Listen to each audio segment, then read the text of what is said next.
हालात हुए। एक तरफ तो लोकतंत्र के बहुआ मंदिर का निर्माण किया जा रहा है, उद्घाटन किया जा रहा है, और दूसरी तरफ उसी संसद की सड़कों पर, उसी जंतर मंत्र की सड़कों पर बेटियां के सिर फोड़े जा रहे हैं। बड़े शर्म की बात है, डूब के मर जाना चाहिए। देश के प्रधानमंत्री ने अपने नारे को वापस लीजिए। हम भी सरकार को ये बोले ये वाहियात हैं, ये रांडे हैं, इन्हें घर गृहस्थी के बारे में कुछ पता ही नहीं है। अगर वो ये चाहते हैं भाई हम आंदोलन ना करें तो वो ऐसे ऐसे बिल कानून क्यों लागू करें जिससे समाज में गांव देहात पर असर पड़ रहा है। नमस्कार, मैं हूं अजय भारद्वाज और आप इस समय ग्राउंड मीडिया देख रहे हैं। साथियों, इस वक्त हरियाणा की जो राजनीतिक राजधानी है जींद, इस वक्त हमारी टीम यहां पर मौजूद और कैमरामैन को कहूँगा घुमा करके दिखाए। भाई बहुत बड़ा पंडाल लग रहा है और हजारों की संख्या में पूरे हरियाणा के जो सरपंच है या फिर जो ग्रामीण है वो यहाँ पर आज इकट्ठा हो रहे हैं ई टेंडरिंग को लेकर के। भाई बीजेपी का और जेजेपी सरकार का विरोध कर रहे हैं। इस वक्त हमारे साथ कविता सरपंच और प्रियंका खरकराम जी जो किसान नेता है हमारे साथ मौजूद है। सबसे पहले तो राम राम। राम राम राम राम। राम राम। क्या कहना चाहेंगे आज के इस मुद्दे को लेकर के, क्यों इकट्ठा हुए हजारों की संख्या में यहाँ पर? नहीं देखिए, इकट्ठा होने की तो जहाँ तक बात है, सरपंच भाई लगातार 7 महीने तक जब तक बन करके आए हैं, जब तक सड़कें पे धक्के खान लग रहे हैं, मतलब गांव का विकास तो होया ही नहीं। और गांव ने वोट किस लिए दी थी? न्यू दी थी भाई हमारे सरपंच भाई युवा बनकर के आए, पढ़े लिखे बनकर आए, गांव का विकास करेंगे। लेकिन जैसे ही सरपंच बनकर आए सरकार ऐसे की ना तो कमाने खोसली गांव की सरपंच का आता है तो मजबूरन इन्हें सड़का पाकर लड़ना पड़ रहा है। आज हर एक वर्ग जींद के अंदर नहीं कहूंगी, हरियाणा के अंदर नहीं कहूंगी, अलग अलग स्टेटा के अंदर अलग अलग मुद्दे न लेकर हर एक वर्ग लड़ने लग रहा है। और हरियाणा के अंदर तो बिल्कुल हालात खराब है। ऐसा मतलब इतिहास में पहले कदे नहीं होगा जैसा इन सरपंचा के साथ और इस सरकार में हालात होया। मतलब जिन अपने अधिकार की आवाज उठाई उनके सिर फोड़े गए, उनकी टांग तक तोड़ी गई। मतलब गांव का एक चौधरी आदमी पिटन लग रहा है और गांव के हम क्या, आम नागरिक के हम क्या ऐसी उम्मीद ही सरकार तो लगा सका कि भी आम आदमी सुरक्षित है। लेकिन हम खट्टर साहब को एक बात कहना चाह रहे हैं कि सरकार ने एक और मैसेज फैला रखा है भी सरपंच का आंदोलन 5-4 दिन उठा था, अरे बोला वापस बैठ गया, सरपंच का आंदोलन तितर-बितर हो गया। लेकिन ऐसा बिल्कुल नहीं है। खट्टर साहब अपना ये बैम काट दियो। आज जींद की धरती पर इतनी बड़ी महा रैली जो सरपंच ने करी है, आपने देखा भी होगा, कवरेज भी करी है कि भाई कितनी तादाद में गांव के लोग भी आड़े पहुंचे। गांव के लोगों का भी हमारे समर्थन है, हमारे सरपंच भैया समर्थन है। और हम खट्टर साहब ने एक बात कहना चाह रहे हैं कि आपने ये बैम पढ़ रखा है कि भी सरपंच भैया का आंदोलन खत्म हो गया, लेकिन इस बैम को निकाल देना क्योंकि 2024 के अंदर आपकी जड़ें न खोदने का काम भी ये गांव करेंगे, ये गांव के सरपंच करेंगे। क्योंकि जब इनकी मौत आ कर ये गांव की तरफ भजा कर है, अरे ना गांव में फिर ये सरपंच याद आवेंगे जोन से इंती ठंडे पियावे, जोन से इंती नमकीन खुआवे, इंती बर्फी खुआवे। वो सरपंच होगा गांव का जिनके गांव के अंदर प्रोग्राम कराए। इबकी बार ये जनसंवाद करने लग रहे, अब देखने भी लग रहे गांव के अंदर जूत मारे जा रहे खट्टर साहब का। बेशरम होगा तो भाई किसी गांव में घुस लो, लेकिन जड़ा काला झंडा ठा लिया गांव के लोगों ने, जड़ा विरोध कर दिया और इनका औचित्य नहीं बनता कि इस गांव में आकर नर्थ हम अपना जन संवाद करो। बड़े बेशरम लोग हैं, बड़े बेशरमों की सरकार है, धक्का गांव में घुसने का काम करे, प्रशासन का बलबूता गांव में घुसने का काम करे, लेकिन प्रशासन को साइड में अटकाए गांव में जाता इंतजामत को लेकर देवा गांव के लोग। जी अच्छा, भीड़ तो जुट गई है, आज हजारों की संख्या में भीड़ है, लेकिन क्या लगता है कि सरकार के ऊपर इस बात का कोई असर पड़ेगा? क्योंकि काफी दिनों के बाद इतनी भीड़ देखने को मिली सरपंचों की धरने पर। नहीं देखिए, काफी दिनों के बाद तो ये भीड़ देखने नहीं मिली क्योंकि हमने इसकी तैयारी भी जोरों शोरों से चली थी। आज जो इतनी बड़ी महारैली हुई, ऐसा तो नहीं है कि 2 दिन में इस चीज का हमें 2 दिन का प्रोग्राम रख दे, 2 दिन में इस चीज की तैयारी हो जाए। ये लगभग 1 महीना पहले जींद में ही मीटिंग करके ये प्रोग्राम रखा गया था। जोरों शोरों से हरियाणा के अंदर इसकी तैयारी चल रही थी और सरकार को यह एक आगाज है कि जींद की धरती को राजनीति का गढ़ माना जाए, लेकिन जींद की धरती था सरपंचा का आंदोलन का गढ़। इसे मतलब गम्मा के लोग इकट्ठे होकर सरपंचा की एक नई ऐतिहासिक शुरुआत आड़त करी आंदोलन की। यदि आने वाले टाइम में हमारे गम्मा के 29 अधिकार हमारे नहीं दिए गए तो इसी धरती से इनके विनाश की भी शुरुआत होगी। और विनाश की शुरुआत होगी क्या भाई? विनाश की शुरुआत तो कर दी हमने। अगर इस सरकार ने 29 अधिकार इन लोगों को नहीं दिए, क्योंकि हरियाणा के अंदर नहीं कहूंगी सभी जगह हालात इतने खराब कर रखे, आपने जंतर मंत्र पर भी देखा होगा। मतलब एक गांव का सरपंच खातर भी, गांव का खातर भी एक बेटिया की इज्जत सबसे बड़ी हुआ है, लेकिन इस सरकार ने वह इज्जत भी नीलाम करने का काम करा है। तो किसी भी कीमत पर यह चीज सहन नहीं होगी। और जब तक बेटिया का समर्थन की बात है तो इस पंचायत ने, इस सरपंचा की पंचायत ने बेटिया का भी समर्थन करा है। जी नहीं, वो तो धरना ही उठ गया ना। अभी खबरें वायरल होने लग रही है कि भी पहलवानों का धरना खत्म हो चुका है। नहीं, तो यह भी खबर दे रखी है सरपंचा का भी आंदोलन खत्म हो गया, लेकिन ऐसा बिल्कुल नहीं है। जब तक जब तक इन गुंडों को, इन बलात्कारियों को पदाता बर्खास्त नहीं कर लेंगे, इन पदाता नहीं उतार देंगे, सरकार की मट्टी पलीत नहीं कर देंगे, 70 जानते इन कमीना ने नहीं खो देंगे, जब तक हम चांदा बैठने वाले लोग नहीं हरना बैठेंगे। आज हर एक वर्ग भले ही अलग अलग मुद्दा ने लेकर लड़न लग रहा है, लेकिन हमारी लड़ाई एक चीज था, सरकार की गलत नीति आता है और वही सरकार के खिलाफ हमारी लड़ाई नहीं है। भले ही आज अलग अलग मुद्दा ने लेकर लड़ा, लेकिन जिस दिन 2024 आओगी, इलेक्शन होगा, उस दिन सारे वर्ग एक मंच पे होंगे, सरकार को मुंह तोड़ जवाब देने का काम करेंगे। बिल्कुल। देश के प्रधानमंत्री नरेंद्र मोदी ने नए संसद का उद्घाटन किया है और लोकतंत्र की बड़ी दुहाई भी दी है कि हमारे देश के अंदर हम आंदोलन कर सकते हैं, अपनी आवाज को बुलंद कर सकते हैं।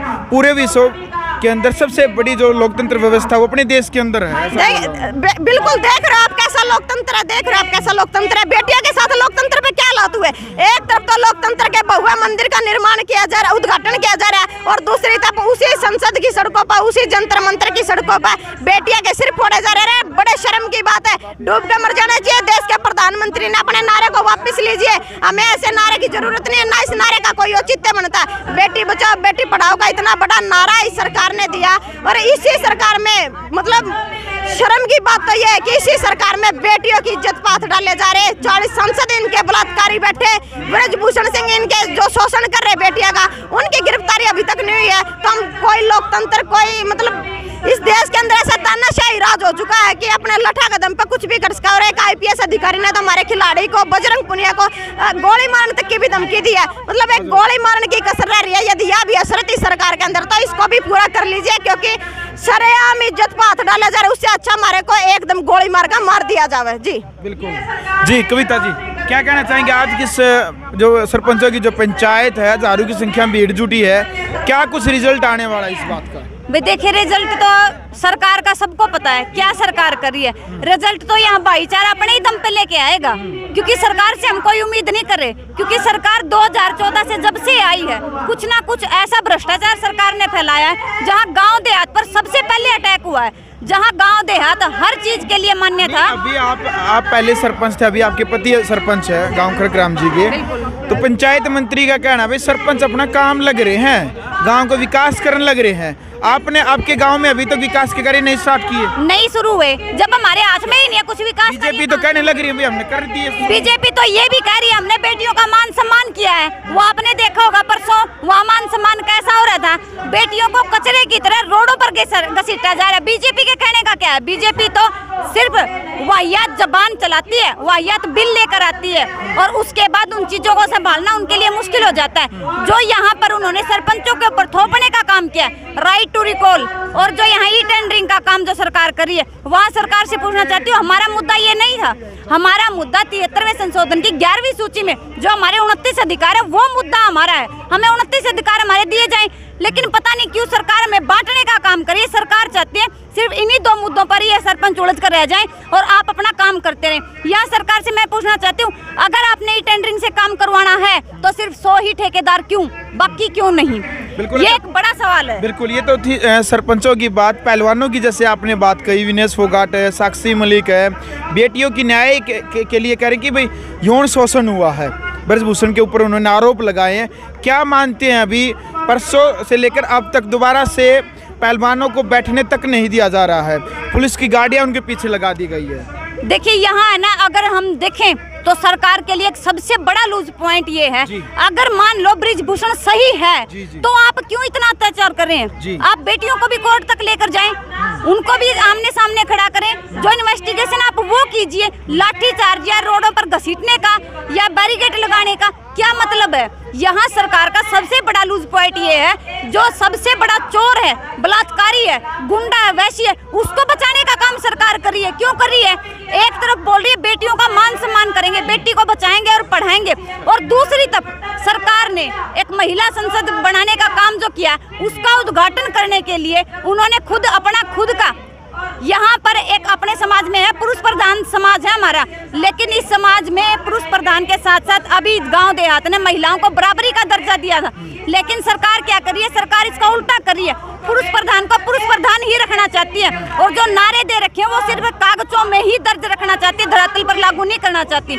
उसका सबसे स्पष्ट उदाहरण जो परसों हुआ जंतर मंतर पर बेटियों के साथ हुआ, वो एक वाहियात जो सरकार ने नजारा दिखाया, वो एक बड़ा ही निंदनीय है। भूषण का सीधा साफ तौर पर कहना है कि विपक्ष जानबूझ करके करवाने लग रहा। मैं जिस टाइम पर WFI का अध्यक्ष बना था उस टाइम पर कांग्रेस का राज था और पूरा जो संगठन था WFI के जो सदस्य थे उन्होंने मिलकर ही मुझे अध्यक्ष बनाया है।